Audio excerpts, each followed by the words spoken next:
Hey guys, this is your tutorial for Monday, November 9th. Make sure you click the attendance link to do your attendance so we can mark you as present for today. Checklist items, make sure you turn in your weather patterns vocabulary, turn in your quiz on SchoolNet, and start working on your new vocabulary. That is on Weather Tools and Symbols, and it's due the 23rd. So we are going to quiz today. So we're going to review with a Kahoot. Your teacher has linked it right here to do a live game.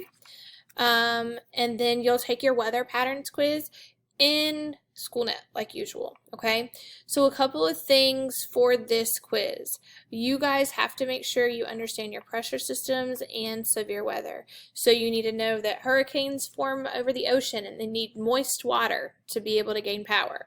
You need to know that tornadoes form over the land in cumulonimbus clouds, right? And it turns into a funnel and reaches the ground and has really high wind speeds. You need to know that a drought is when an area sees very little rain.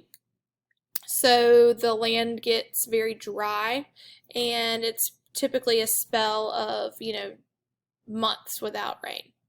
A flood is whenever a channel, a creek, a river, a stream overflows and goes into other areas of the landscape. You need to know that thunderstorms involve lightning and thunder and form in a cumulonimbus cloud. What else? Blizzards.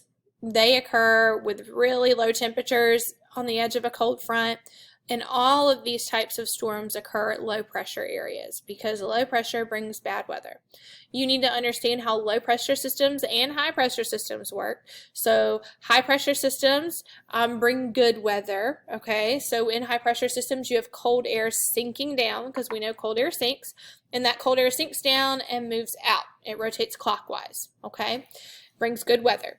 But a low pressure system is the exact opposite and brings bad weather, okay? So that warm air, instead of sinking like cold air does, we know warm air rises up, okay? So in a low pressure system, you have this warm, moist air that rises up, and we know that as you go up in the atmosphere, it gets cooler in the troposphere, so that warm gas or water vapor ends up finding particles, condensating, and making clouds. Those clouds bring precipitation, storms, so on and so forth. So that's why a low pressure system is going to be bringing bad weather. Okay, so make sure you're familiar with everything we were just talking about, and make sure for today you do your quiz. Okay, so if you have any questions on how to log in, just ask your teacher. We'll help you, and yeah, you can begin working on your new set of vocab. Let us know if you have any questions.